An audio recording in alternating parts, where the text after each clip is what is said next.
সন্তানের ভুলের মাসুল দিতে হচ্ছে আজ তার মা বাবাকে। মনির ইটালির একজন প্রবাসী, সেই ইটালিতে বসে জনাব তারেক রহমানকে নিয়ে এমন কোন বাজে মন্তব্য নাই যেটা সে করছে না। কোন খাম্বা তুই আমার মারা, তোর ইটালিতে তো অনেক তোর জুতা মুসা ফিলিয়ার আছে, আমার মারা গেলাম অনেক ভালো করবি লাইফের ভিতরে, এমনিও মরছি খাম্বা আমার মুখের বাসা স্পট করতে আছে, আর এমন স্পট করমু তোর খাম্বা টাম্বার জোরা লইতো না। মরহুম বেগম খালেদা জিয়াকে নিয়ে এমন কোন বাজে মন্তব্য নেই যেটা সে করছে না। ভিডিওটা প্রচন্ড পরিমাণ ভাইরাল কর, আমি খাম্বার একটু কি মারতে চাই। হ্যাঁ অনেক কি মারা লয়ে গেছে ইংল্যান্ডে, বুঝতে বিদেশের ব্যাপার তোরা বুঝুস না, বিদেশে ছেলেদেরকে পুটি মারে বলা। হ্যাঁ তো রাজাকারের লগে কি হাত মিলাইছে, রাজাকাররা পুটি মারে, তাহলে আমি একটু পুটি মারতে চাই খাম্বা তারে করে।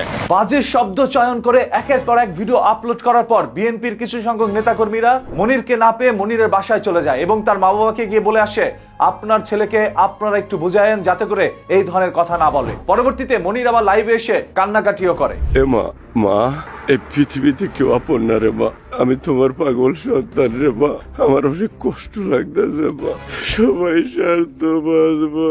মানুষের সামনে এই মিথ্যা অভিনয়ের কান্নাকাটিটি শেষ করে কিছুক্ষণ পর লাইভে এসে আবারও পুনরায় একইভাবে শব্দ চয়ন করে। আওয়ামী লীগের লোক কোনোটাই দুর্বল না, কিন্তু দুর্বল তোরা বানাই দেশ কোনো একটা পয়েন্টে দিয়ে।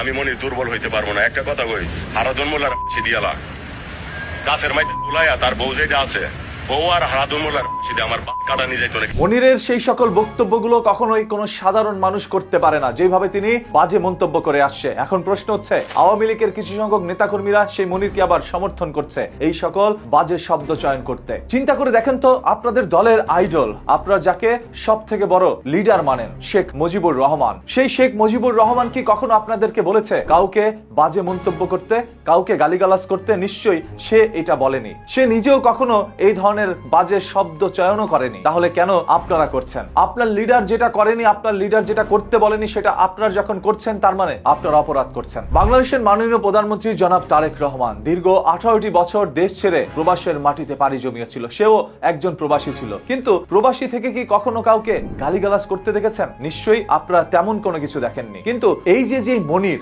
আজ নিজেকে আওয়ামী লীগের একজন সমর্থক হিসাবে দাবি করেই একের পর এক বাজে শব্দ চয়ন করছে। শুধু তাই নয়, বলছে যারা তার বাবা মার কাছে গিয়ে থ্রেট দিয়ে এসেছে সেই সকল মানুষগুলোকে বিএনপি সরকার থাকা অবস্থায় দুনিয়া থেকে নৃশংসভাবে সরিয়ে দিবে। ভিডিও বার্তায় তিনি এই ধরনের সমালোচনাগুলো করেছেন এবং বলেছে আওয়ামী লীগ যদি কোনোদিন এই দেশের ক্ষমতায় ফিরে আসতে পারে তাহলে সেই সকল বিএনপির নেতাকর্মীকে দুনিয়ার মধ্যে 1 মিনিটও থাকতে দিবে না। জাঙ্গির মেম্বার কাটা বিএনপির মেম্বার নাকি তুই? একটা কথা হুন, তোর বাপ লাগি আমি, বর্তমান যুগে তোর বাবা, আর আমার দল যদি ক্ষমতায় বাচ্চা থাকি তোর বাবা, তুই এলাকা চাইরা বলাইস না।